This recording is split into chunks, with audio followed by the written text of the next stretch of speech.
શાંતનુ મહારાજે પૂછ્યું કે એ 8 વસુઓ એમને જે શ્રાપ થયો એ વશિષ્ઠ મુનિ સકી થયો, એ વશિષ્ઠ ઋષિ કોણ હતા?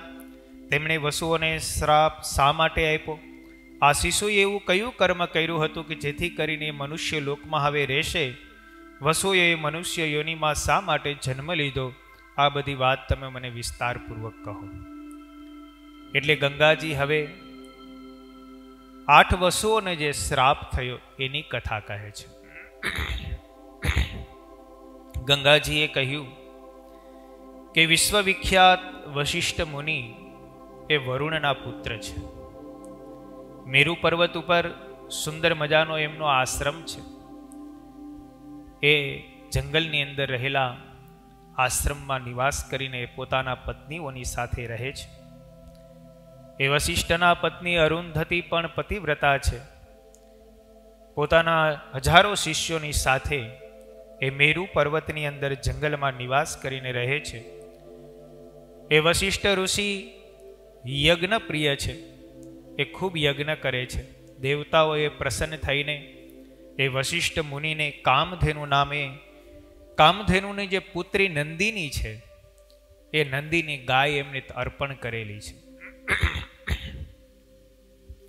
એ વશિષ્ઠ મુનિ પાસે નંદિની ગાય એવી હતી જે દેવતાઓએ આપી હતી.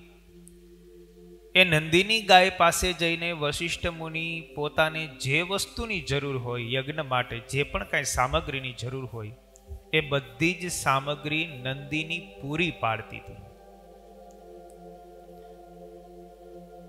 એટલે નંદિની તરત જ વશિષ્ઠને જે જે ઈચ્છા હોય એ બધી વસ્તુ આપે. મેરુ પર્વતના એ જંગલોની અંદર વશિષ્ઠ મુનિ નિવાસ કરીને રહે. એક વખત પૃથુ વગેરે 8 વસુઓ પોતપોતાની પત્નીઓની સાથે વનની અંદર આવ્યા.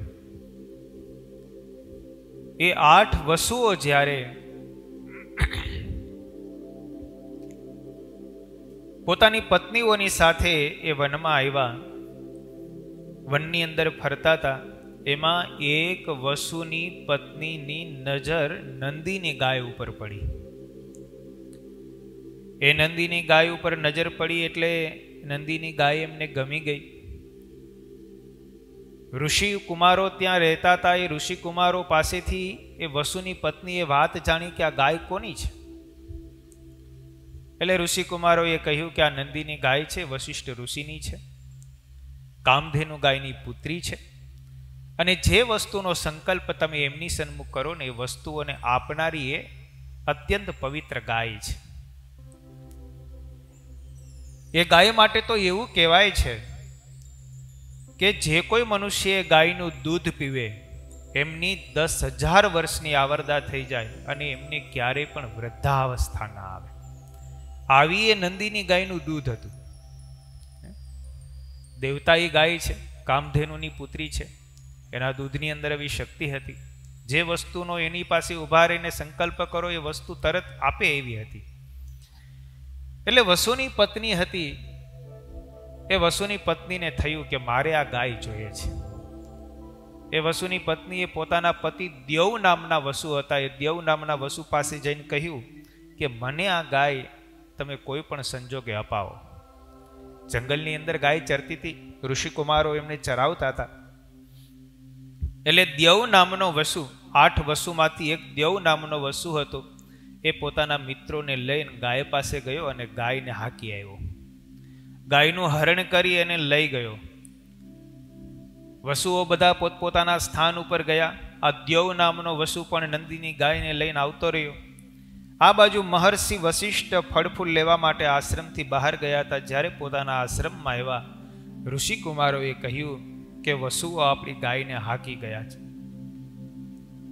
ઋષિમુનિઓએ પણ ધ્યાન કરીને જોયું તો ખ્યાલ આવ્યો કે એ પોતાના લોકની અંદર લઈ ગયા છે. એટલે વશિષ્ઠ ઋષિએ તરત જ 8 વસુઓને શ્રાપ આપ્યો કે જે વસુએ મારી ગાયનું હરણ કર્યું છે ને એ બધા મનુષ્ય યોનિની અંદર જાઓ. વસુઓને આ વાતની ખબર પડી કે વશિષ્ઠજીએ આપણને એવો શ્રાપ આપી દીધો છે. આપણે એમની નંદીની ગાય એમને પૂછ્યા વિના લાવ્યા છીએ, માટે આપણને આ શ્રાપ મળ્યો છે. માટે હવે કરવું શું? એટલે 8 વસુઓ વશિષ્ઠ ઋષિ પાસે આવ્યા અને વશિષ્ઠ ઋષિને હાથ જોડીને કહ્યું કે અમારી ભૂલ થઈ ગઈ, અમને તમે ક્ષમા કરો, આ નંદીની ગાય તમે પાછી રાખો, પણ અમને મનુષ્ય યોનિની અંદર જન્મ પ્રાપ્ત ન થાય આવું તમે કરો.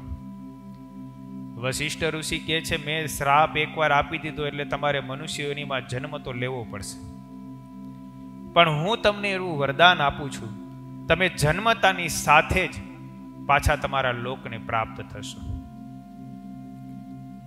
પણ આ દ્યૌ નામનો વસુ જેમણે મારી ગાય ચોરી છે એમને મનુષ્ય લોકની અંદર રહેવું પડશે, પણ એ કોઈ સંતાનને ઉત્પન્ન નહીં કરે. એટલું જ નહીં, એણે પોતાની સ્ત્રીના કહેવાથી નંદીની ગાય ચોરી છે, માટે એ સ્ત્રીનો સહવાસ પણ નહીં કરી શકે. આવો હું જાઉં, વરદાન આપું છું. એટલે પછી સાથે વસુઓને કહ્યું કે તમે બધા જન્મતાની સાથે જ પાછા તમારા લોકમાં આવશો. અને દ્યૌ નામનો વસુ હતો, એને પૃથ્વી ઉપર રહેવાનો આદેશ મળ્યો, પણ સંતાન ઉત્પન્ન કરી ન શકે અને એ સ્ત્રીનો સંગ પણ કરી ન શકે, એટલે એમણે બ્રહ્મચર્ય વ્રત જ પાળવાનું રહ્યું. અને એ દ્યૌ નામનો વસુ હતો, તે જ આ તમારું 8મું સંતાન છે. દરરોજ કથા તથા સત્સંગનો લાભ લેવા અમારી ચેનલ દીક્ષાધામ લાઈવને લાઇક, સબસ્ક્રાઇબ અને બીજા હરિભક્તો લાભ લઈ શકે તે માટે શેર કરવાનું ના ચૂકશો. જય સ્વામિનારાયણ.